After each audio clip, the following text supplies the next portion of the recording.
Today, so many people I meet around the world have the same questions. Wallahi al-Azim. It doesn't matter which part of the planet you go, people have the same confusions today. Same questions over and over again. And one of the most common questions I hear is people say, there are so many different versions of Islam. So many different videos about what the Quran means or what hadith means. And some people believe in this and other people believe in that. This sheikh gives this fatwa, that one gives that fatwa. Should I follow this or should I follow that? Somebody says this is halal, somebody says this is haram. I don't know anything anymore. It's all confusing. There's so many variations. How am I supposed to get guidance? How do I know if I'm even following the right thing? How am I supposed to know? It's too much information for me to process. And I agree, we are living in information overload.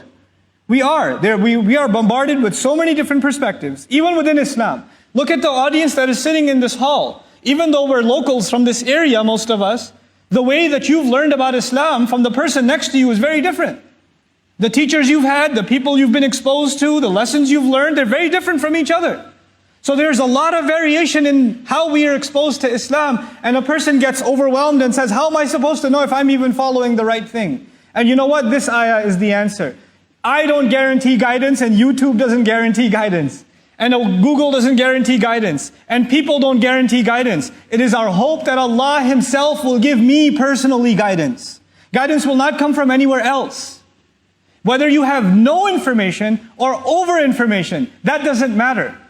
That Allah will guide you to the right course depends on how much you asked Allah, not anyone else. And once you ask Allah, you don't have to be nervous anymore, because you have absolute certainty that Allah will give you guidance. He does not turn anyone away. Getting guidance from Allah is not difficult.